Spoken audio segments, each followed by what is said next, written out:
Bapak, Ibu, saudara-saudari sekalian yang terkasih di dalam Tuhan. Kisah dua murid di Emmaus termasuk salah satu kisah yang sangat terkenal di dalam Injil Lukas. Ada dua hal yang ingin saya sampaikan untuk menjadi inspirasi permenungan kita. Yang pertama adalah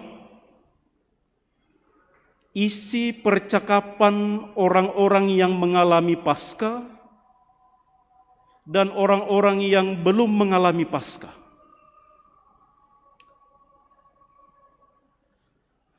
Kita biasa berkumpul, duduk, bercerita, entah di rumah, entah di manapun ketika kita bertemu. Percakapan kita bervariasi,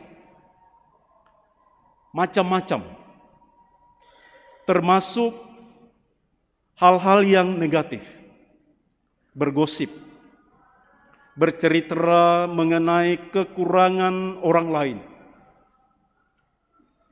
bergosip mengenai keterbatasan orang-orang tertentu. Itu percakapan orang-orang yang belum mengalami Paskah. Tetapi orang yang mengalami Paskah ketika dia berjumpa, ketika dia bertemu dengan siapapun, bercerita entah duduk atau berdiri ataupun ketemu di jalan, bahan ceritanya adalah seperti yang kita dengar dalam Injil hari ini, membuat hati berkobar-kobar. Berkobar-kobar bukan untuk melakukan kejahatan, tetapi membuat hati berkobar-kobar untuk rindu mengenal, rindu mengalami apa yang disampaikan di dalam kitab suci. Kedua murid Emmaus tadi setelah mengalami Paskah, mengenal Yesus, bahwa itu adalah Yesus yang bangkit, mengatakan, bukankah hati kita berkobar-kobar ketika ia berbicara dengan kita di tengah jalan dan ketika ia menerangkan kitab suci kepada kita. Maka Bapak, Ibu, saudara-saudari, setelah Paskah ini, mari melihat isi percakapan kita satu dengan yang lain. Apakah percakapan itu membuat orang semakin hatinya berkobar-kobar untuk mengenal kitab suci? Unsur yang kedua, saudara-saudari, yang menarik adalah di dalam perjalanan beriman kita sebagai pengikut Kristus, ada saatnya kita perlu terbuka.